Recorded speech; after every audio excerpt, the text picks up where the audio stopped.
Hey guys, what's up? It's Eric with Advanced Level Automotive. Today, we're talking smoke machines.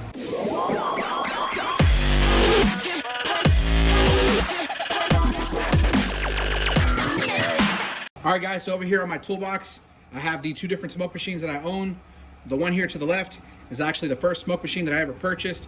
I've had this now for at least 7 years, if not more. This thing is made by a company called Redline. You guys take a look, you can see that it does say Cornwell Quality Tools on it.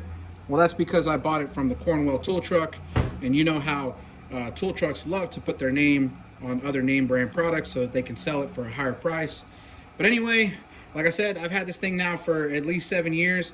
It's been an awesome tool. We have used and abused this thing for the past several years. Now, it still does work, but I decided to go ahead and buy a new smoke machine. The one you see here to the right.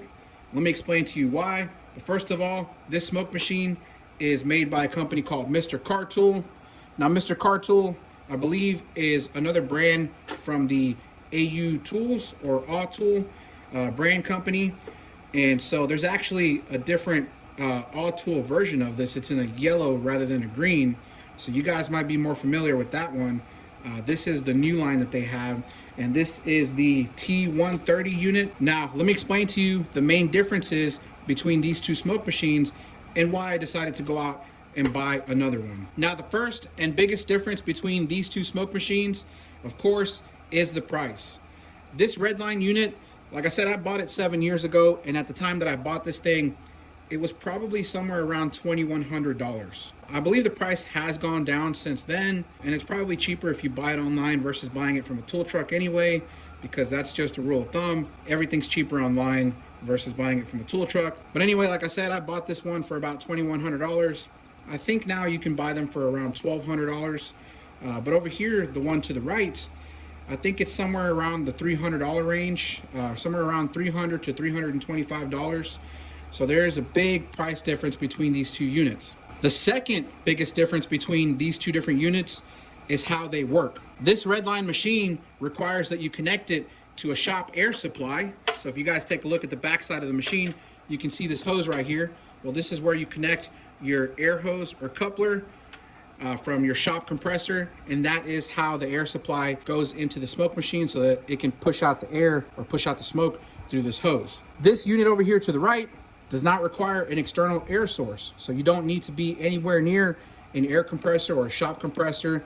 This thing actually has a built-in compressor. Now that's really useful because most of the time I'm doing mobile diagnostics, and I found over the years that it's been very difficult for me to utilize my smoke machine when I'm not inside of a shop. Let's say I'm out in a parking lot doing a diagnosis and I need to use my smoke machine. It's very difficult because I don't have a shop air compressor that I can just haul around everywhere I go. That is the main reason that I went out and purchased a machine like this. Now, there are some other differences between these two machines that I've noticed in the time that I've had them both. So let me show you guys some of the pros and cons between each of these machines.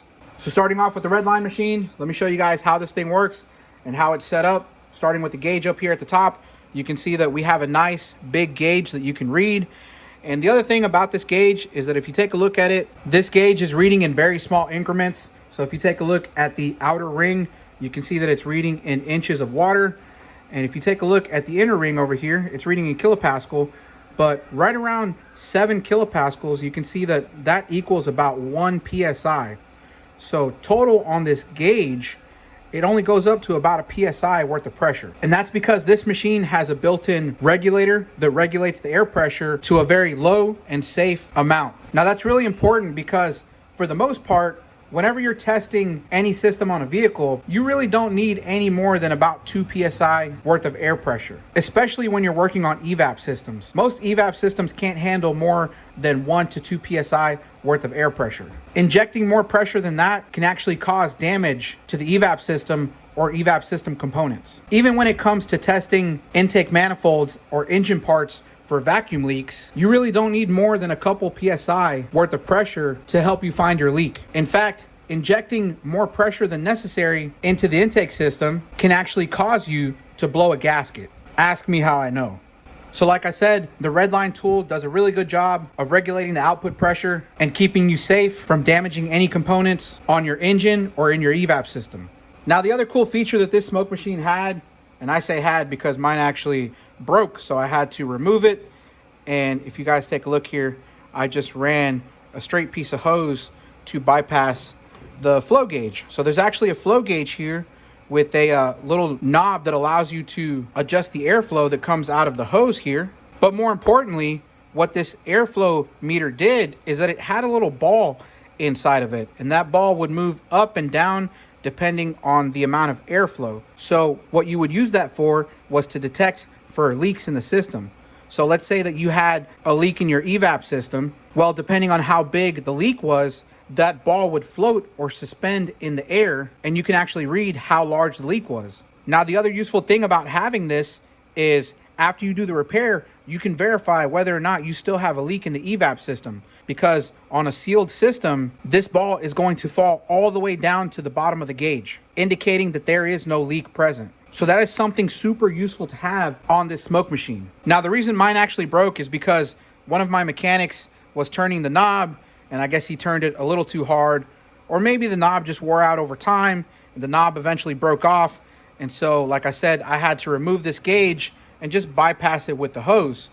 Now, I can buy this replacement piece, but it's about $125 on Redline's website. I'm probably still going to eventually order that and buy it because it is very useful to have. But at the time, instead, I made the decision to purchase the other smoke machine that I have because I needed a smoke machine that had a built-in air compressor. Now, both smoke machines, of course, are going to have a hose with a little tapered cone on the end of it. And of course, it's going to have two alligator clamps that are going to clip to the car's battery or a jump pack. Oftentimes, I won't utilize the car battery that's on the vehicle because sometimes the car batteries are not in the best condition. So a lot of times I'll just carry a jump pack with me, make sure it stays charged, and use that to power on the machine rather than the car battery. Now, the machine did come with this case that comes with a lot of useful components. Again, I've had this thing for like 7 years, guys. So when I open this thing, you know, it's been used and abused, and there's some things that are missing. But for the most part, you guys can see what it came with. It came with these cups for closing off throttle bodies, which are very useful. So it came with a bunch of different sizes, big, small, lots of different sizes. And there's some random stuff in this box too that I don't, whoa, I've actually been looking for this, guys. I've been looking for this for a while. Anyway, you guys can see I have some random stuff in here too, but just ignore that. So anyway, it came with a lot of these plugs, caps that were really useful. And it also came with this valve core tool for testing EVAP systems, of course, for smaller sizes and bigger sizes. And if you guys didn't know, on a lot of EVAP systems, whenever you go to remove the valve core, a lot of times they are reverse thread, so you have to turn them to the right in order to actually loosen them and remove them. So it came with that. It also came with the bottle of this Redline smoke producing fluid. And you can see that I still have quite a bit left, so it doesn't burn a whole lot of smoke when you use it. Another thing that it came with was this little adapter for the EVAP system ports. So you screw this onto the EVAP port, then you just stick this part of the hose into the end of it so that you can inject the smoke. It came with a user manual, which I don't think I've ever really looked at it, but oh yeah. Don't ask me why those pages are stuck together. Anyways, so yeah, that's what it came with. There are some other things missing, small things.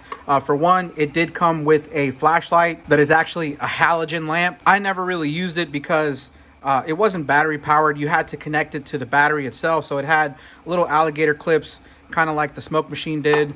But from what I'm told, I believe that the reason they included the halogen light is because supposedly it's better to use a halogen flashlight versus using an LED flashlight like most of us own nowadays, because I guess you can see the smoke better with the halogen light. I don't know if that's necessarily true. I've been using LED flashlights on smoke machines forever, and I've never really had a problem with that. So this is what it came with. Again, like I said, guys, don't judge me. This tool is old, and it has seen its fair share of use, so things aren't as nice and neat as they used to be. All right, guys, so now I'm gonna go ahead and connect my Redline machine to my jump pack here, and then I'm going to connect this air shop supply to the back of the unit. Now, my shop compressor is set to somewhere around 120 PSI worth of pressure. So 120 PSI, we're gonna see how well this machine regulates this down to. So let's go ahead and connect our leads, the positive to the positive and the negative to the negative. And I'm going to flip my jump pack on. And now this thing is powered up. So if you guys take a look, you can see the green light. Then I'm going to turn this around and connect our shop air supply. Like I said, 120 PSI. Now, if we take a look at the gauge here, and mind you, my flow meter or the little regulator on the side is missing. Like I said, it broke. So I just went ahead and bypassed it. So take a look here at our gauge. Let me zoom in a little bit. Okay, so our regulated output is somewhere around 10 inches of water. So like I said, very low pressure. Once again, 1 PSI is right down here where the 7 kilopascal mark is. So the amount of air that's coming out of the end of this hose here, I don't know if you guys can hear that, but it's very, very subtle. It does not push an excessive amount of air. This is all the air pressure that you guys need in order to test an EVAP system or even an intake air leak. Now, if you guys take a look at the top of the machine, once again, you can see the green light is on. That's because we don't have the heater on, so we're not gonna see any smoke. If you wanna produce smoke, you need to push this button and this is going to light up red, indicating that the heater is on inside and it's going to start to smoke. So if you guys take a look over here at the top of the machine, you can see that this is our fill plug. There's a little Allen key right here so that you can fill this with smoke fluid. So let's go ahead and push this. You're gonna see the red light come on. So our red light came on, and just see how quickly this thing starts to produce smoke. Hopefully that's going to show up on the camera, but there we have it. It is now producing smoke. Hopefully you guys can see the amount of smoke that this thing is pushing out. So these machines do put out a nice amount of smoke, which is good for helping you find a leak. Now, the other thing about this machine is that it does have a built-in timer. After about a minute or so, or a couple minutes, I don't know, I've never actually timed it, but this light will actually go off and the smoke machine will turn off. It'll still push air, but it's going to turn the heater off and save you from killing the car battery. So like I said, a very useful, awesome tool. A couple of the cons that I will mention, for one, is the build and the design of this thing. I mean, it is nice that it feels heavy. I mean, I don't know how much this thing weighs, but I can tell you it's significantly heavier than the other unit that I bought. But the other thing is the design of this makes it very difficult for you to take it apart. So if you guys take a look at the outlet hose where the smoke comes out, you can see that the hose actually goes into the machine. And so when the hose goes into the machine, it actually connects inside of here. Now these hoses don't last forever. They start to dry rot and they actually crack. So I've actually had to open this thing up several times to cut back on the hose so that, you know, we can get rid of the cracked portion and reinstall it. Sometimes you could just go ahead and replace the whole entire hose. But like I said, it's actually very difficult to take this unit apart in order to do any maintenance. That is definitely one negative about this machine, but not a deal breaker. The other thing I don't like about this machine is that we really have no way of knowing how much fluid is in the machine.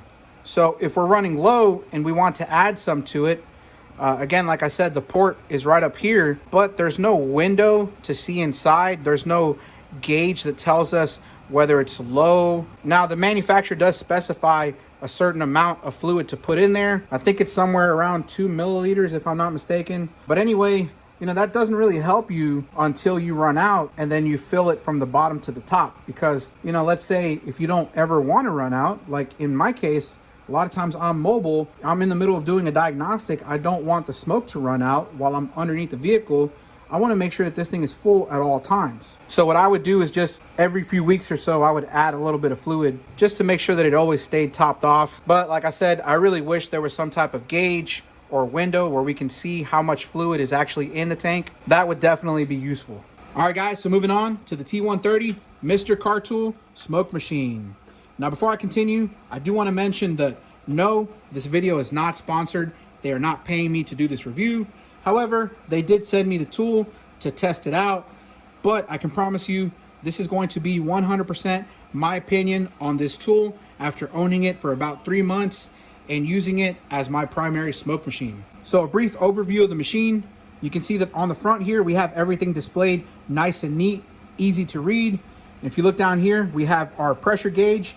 This gauge is going to show us the output pressure of the air compressor that's built in. Over here, you can see we have this airflow gauge that's going to measure the amount of airflow that we have. And then we have this little knob down here that is a regulator. We can open it and close it to regulate the amount of air that's going to be outputted by the machine. Then over here to the right, this is really cool. We have a liquid O-meter. This actually shows us the amount of liquid that we have inside the machine. In this case, this machine does not come shipped with any fluid. I believe because this thing comes from overseas, so it may complicate the shipping if they include any type of liquid. But either way, no big deal. If you head down to your local drugstore, you can find something like this. Mineral oil or baby oil works also. I think I paid about $8 for this bottle. And so this is what we're going to use as smoke fluid. Now, to pour the smoke fluid in, there's actually a nice big cap on the top here. I think it's really cool because it gives us a really big opening at the top where we can pour our liquid into, versus the Redline machine that I have, which gives us a tiny little hole where we have to use that squeeze bottle. In this case, we can just pour it directly into this hole, and we can watch our little meter here and we'll know when it's full. Now, if we look at the top here, we have two different buttons. We have air mode and we have smoke mode. So if we hit the air mode button, that's going to activate or turn on the built-in air compressor, and it's going to start outputting air pressure from this hose.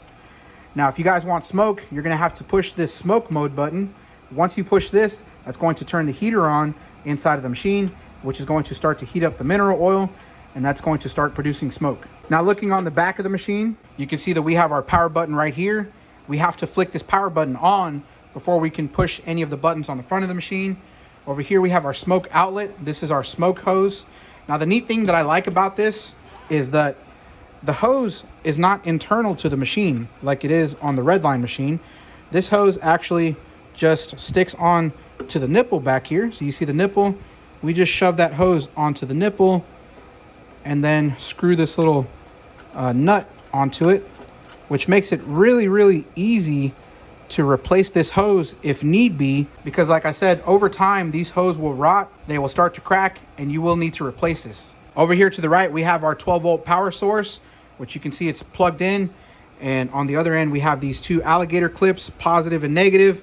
I do like that these clips are pretty good size. You know, they're not tiny like the ones on the Redline, but that's really nothing exceptional. Now, taking a look at the little box that comes inside of the bigger box, you can see that we have several different accessories that come with the smoke machine that really help us when we're doing our smoke test. Now, the first thing that you might notice is this really cool air bladder. Now, what's awesome about this is that if you want this with the Redline machine, it does not come with it. You have to buy this from Redline, and it costs $150. This comes with this smoke machine. What this thing does is it allows you to stick this into either an air intake tube or an exhaust tailpipe, and it comes with this air bladder. So if you tighten this little thing up and you squeeze the air bladder, you can see how this thing starts to get bigger and bigger and bigger and fatter and fatter and fatter. Well, that's going to block off the air intake port or the exhaust pipe.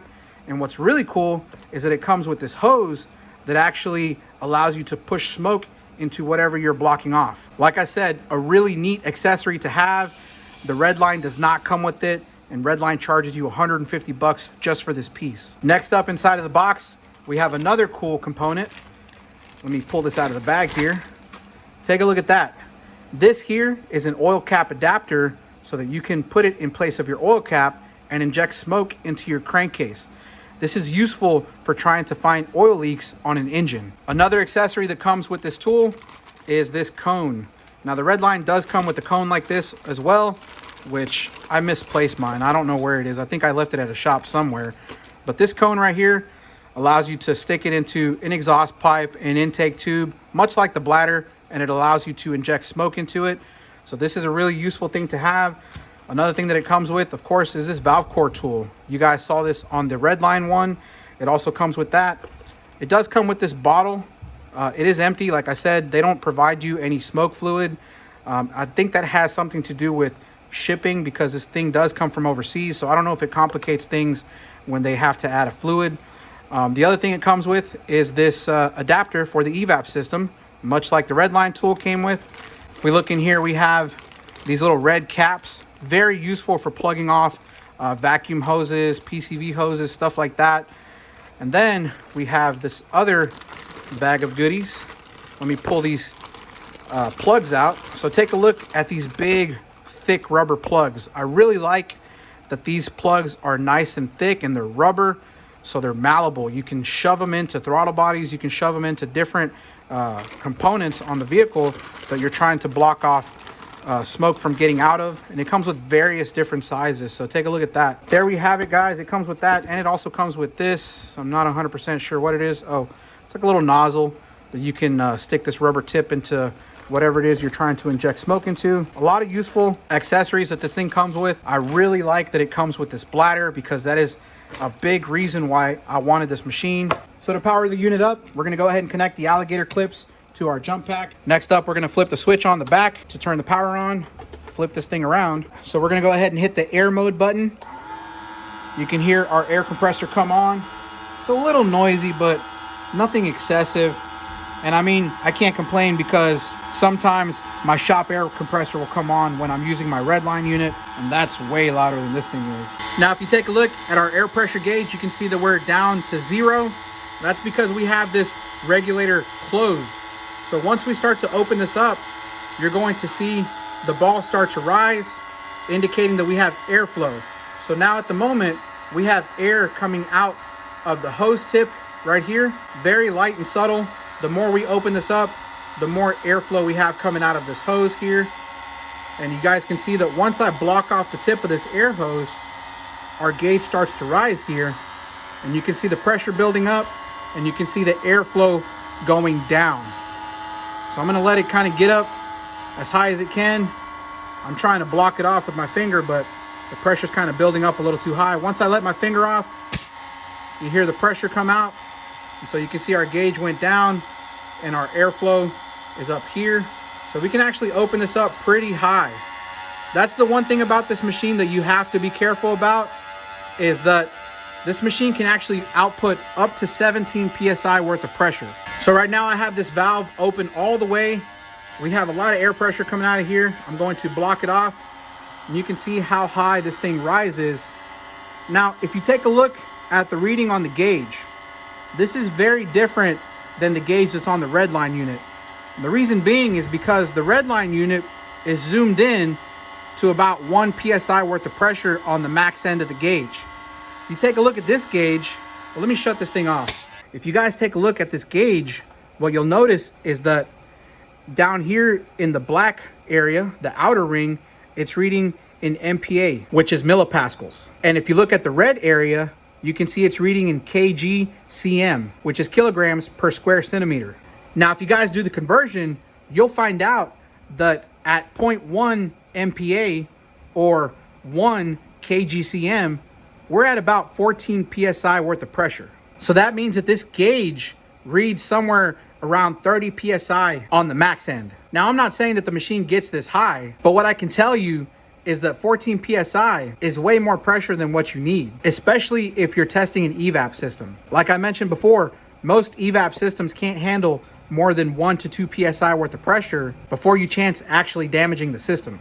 Now, 14 PSI might be okay for testing an air intake or maybe an exhaust system. I mean, I wouldn't even really like that for an air intake system because, quite honestly, like I said, you really don't need more than a couple of PSI to test for an air intake leak. Having excessive pressure can actually cause you to blow a gasket, especially if the gasket was already weak. You go in there, fill it up with 15 PSI, you end up pushing that gasket the rest of the way, it's gonna start leaking. So that is one drawback to this machine, is that it does produce a lot of pressure. And like I said, the specifications show that on the high end, it pushes out about 17 PSI worth of pressure. Now, the other thing is that this gauge here shows the airflow. It is not a leak detector. Unlike the ball and gauge on the Redline machine, where if the ball falls to the very bottom, you know that you don't have a leak. This ball can never seem to stay at the bottom. Even when you block off the end of the hose, as if you're sealing up a leak, this ball hovers around the bottom, but it never actually stays at the bottom. And what happens is that the pressure continues to build up higher and higher and higher and higher. So this is not actually regulated the way the Redline unit is regulated. For example, if you're testing an EVAP system, again, take a look at the gauge here. If you didn't want more than about 1 to 2 psi worth of pressure, you don't want that needle to go pretty much anywhere above that first dash. In that area down here is where it's safe to use it on an EVAP system. But let me show you guys how difficult it actually is to keep it down there. So I'm gonna go ahead and flick on the air mode. Again, that turns on the air compressor inside of the unit. Then I'm going to close this valve completely so that we can start from 0. Okay, so as you can see, I have the valve completely closed and our ball is all the way down at the bottom, and there is no air coming out of the end of this hose here. So as I start to slowly open this, I just cracked it open. I really still don't feel any air coming out of here, so I'm gonna crack it open a little bit more. Right there, you saw the ball start to move. Yeah, so I'm holding my finger over it, letting the pressure build up, but we still don't have any pressure. I'm gonna go ahead and open it up a little bit more, maybe right there. See if we can build up some pressure. There we go, you can see our gauge rising up here. Now again, I have this blocked off. So imagine an EVAP system that does not have a leak. You see this ball never reaches the bottom. If this were the Redline unit, that ball would be down at the bottom when I have my finger over this hose.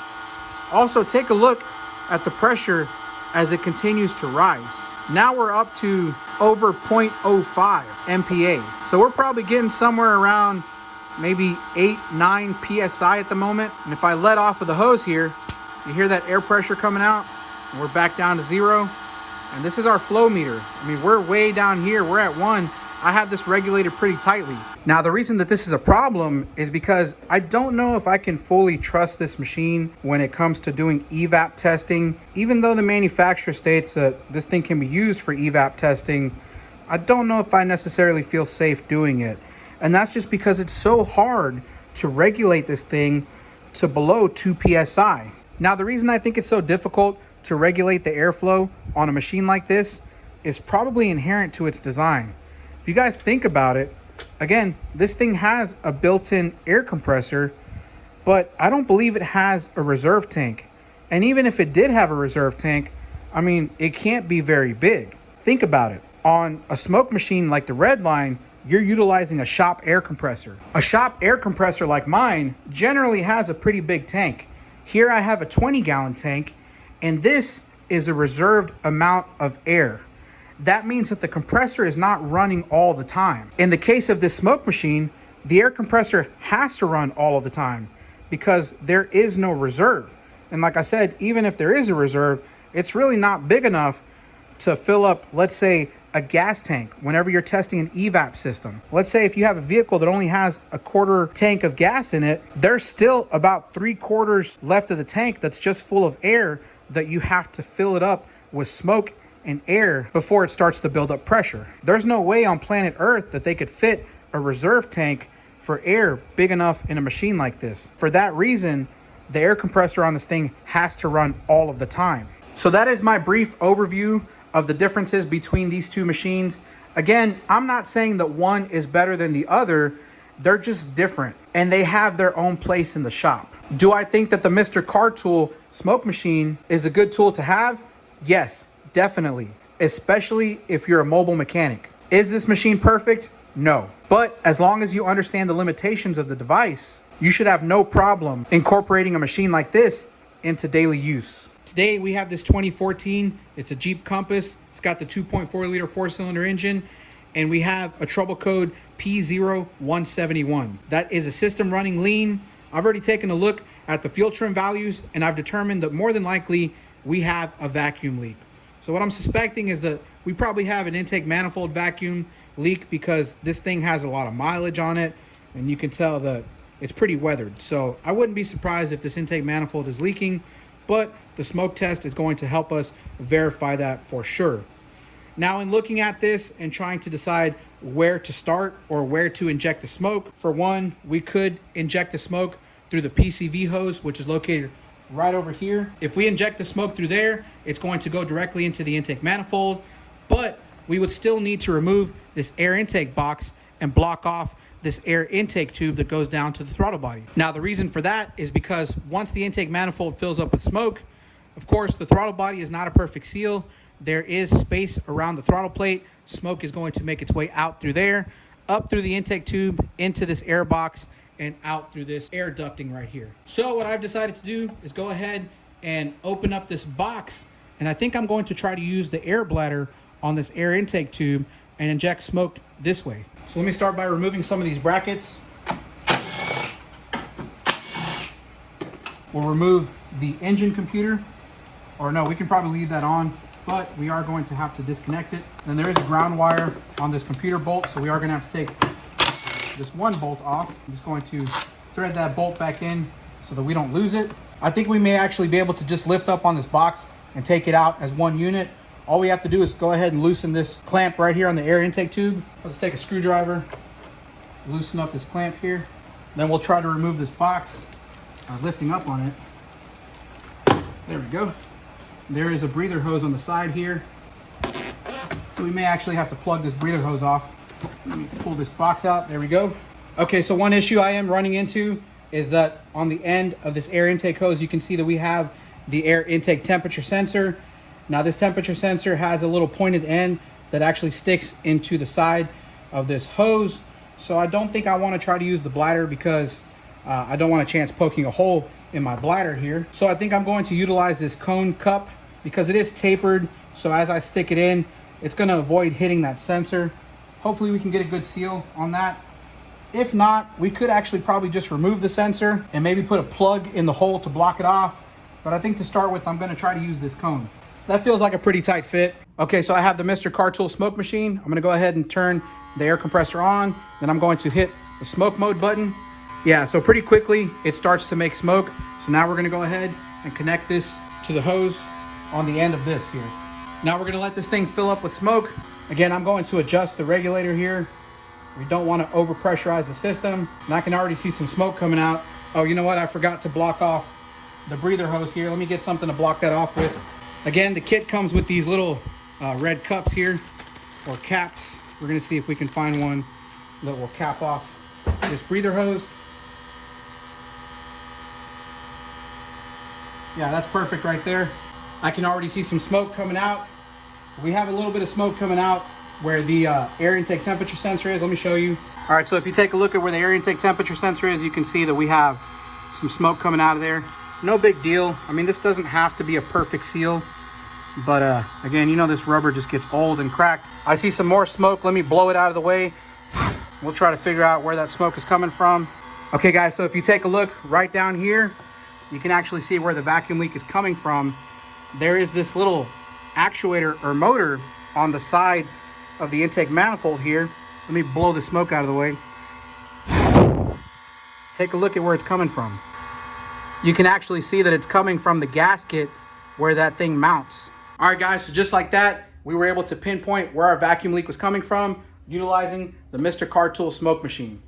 Now, this smoke machine is probably going to be my go-to device from now on. Of course, me being a mobile diagnostic guy, it's very difficult for me to utilize my other one because I don't have an air compressor available at all times. So you're going to see this in a lot of my videos in the upcoming future. If you guys are interested in this product, I will leave a link in the description for the Amazon listing where you can buy this. Check it out. I am also going to try to get you guys a discount code. If I can, it will be in the description. Check it out. See if this machine is right for you. Hopefully this video helped you make an informed decision. I know I had a lot of questions about this machine before I purchased it that I didn't find out until I actually got to use it. Anyway, like I always say, I hope you found the video useful, informational, educational. If you did, make sure to give it a thumbs up. If you haven't done so already, make sure you subscribe to the channel, hit that notification bell.